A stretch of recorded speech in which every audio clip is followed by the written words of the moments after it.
And there usually has to be a sender and a receiver.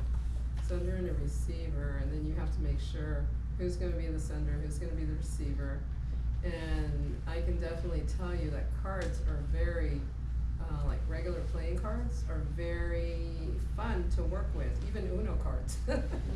And they decide who wants to be the sender, who wants to be the receiver, and you'd be very surprised how it's easy.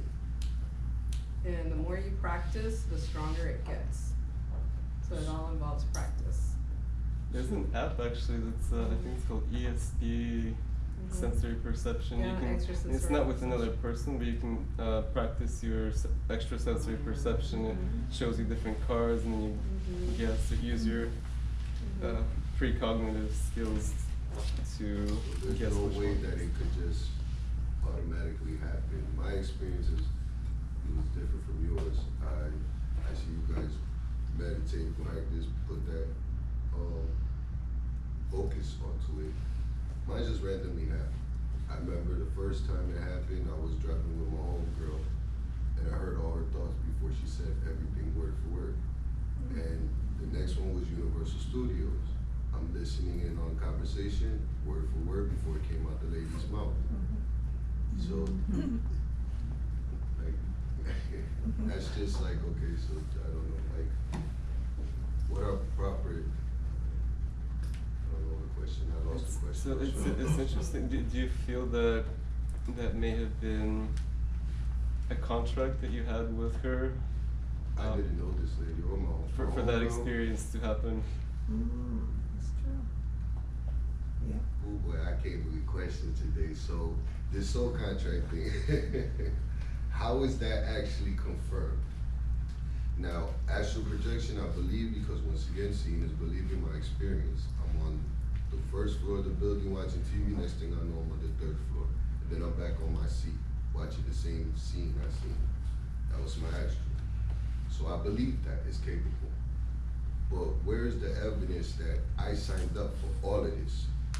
All this turmoil, all this confusion, where is that? Where is that? Because I think that's just sugarcoating on, you know, another program that we have to follow, accepting things that we shouldn't have to accept. You know, dealing with people's demons and monsters.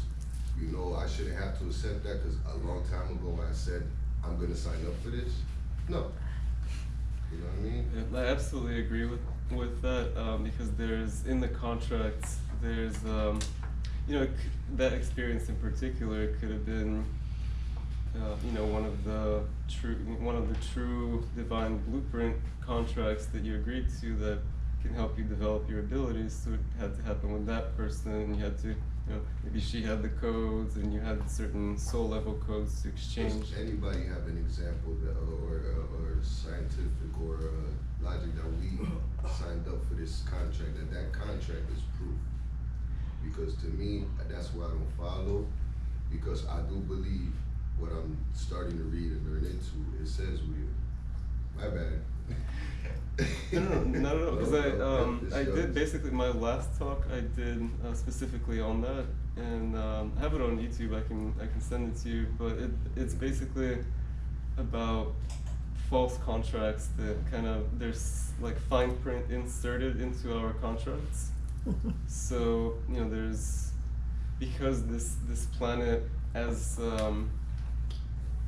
you know, there's been lots of hijackings on the planet itself, so the reality we exist in, you know, it's been very altered. And, you know, it's no longer the peaceful, loving, you know, like the, you know, it's no longer that peaceful, loving reality. So there's beings that can insert contracts into your reality that are negative, and it can all be it can all be converted into, you know, for the greatest and highest good. As far as scientific proof, you know, it can be traced. You know, some of these things you can, like, there's pictures, for example, of, say, like a husband and a wife, and, you know, they're looking through each other's pictures from their childhood, and the wife appears in a picture that was taken of the husband, and they, you know, they had like no idea, you know, they had no idea that they were together in that picture, or like, you know, people like coming across each other, you know, very randomly, but then they find out. Is that a contract or synchronicity? Oh, no, it's not synchronicity. So it can be both. So it's synchronistic that. And it's not that I'm trying to challenge you at all. I'm just trying to, because I'm find myself still hard to believe what I'm experiencing, dealing with, and growing. So. Well, you can listen to Angel's last talk, and maybe that'll answer some of your questions.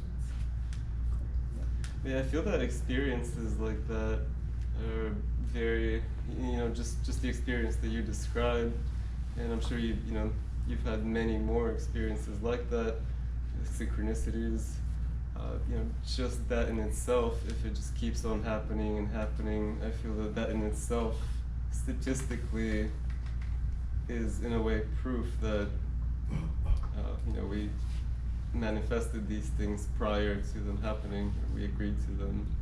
You know, we could have manifested it in the moment through desire, but it could also have been in the past. Okay, I got you. And just to add on to that one, you can't believe everything people tell you. You know what I'm saying? That's a very wise your statement. experiences, I obtain wisdom. I mean, I obtain knowledge, but through my experiences, I obtain wisdom. You know what I'm saying? People could lead you down that wrong rabbit hole. And now you find yourself lost, medio confundido, a little confused the way I am right now, seeking better understanding from people who I really don't trust. So this is me being, and I apologize, brother. No, thank you so much. You know, that's how we learn, through challenge, because how else, you know, if everything was, you know, if there was no one to challenge the status quo, then where would we be? Like, there would be no improvement, there would be no growth. It's not me challenging. Yeah, I understand that. I just want to understand better, you know what I mean? I'm the black sheep kicked out because nobody likes my attitude or my responses, so I don't get to experience fully all the growth or the little gatherings. But I'm still seeking my higher growth, trying to understand as best as I possibly can. From my examples, and I apologize. I shut up. Benny, I've done a couple of lectures here, and I think you all think I'm pretty positive, but if I stood up there and told you my life story, you would just be shocked. Totally shocked, because I accepted the negativity within me. I accepted it. I didn't need proof. I knew who I was. I knew what I was doing. I was on the wheel of progressive error, banging my head against the wall, over and over and over. I get that. And until the self-realization hit me, was like, my only experience was a rock fell on me and I went flat. And then I had to pick myself up. It was a moment in time when that little went off. And with that saying, that comes to my further thought process, how we as light workers are all valuable within each of our growths, because synchronicity got us all here together. So we should have, just a suggestion, I'm taking over, I'm going far left with this, I apologize, Angel. Maybe one day, out of a Sunday, we all tell our experiences, because learning his teleportation, I wanted to ask him, what did you feel through that, so I could try to channel it again and do it again.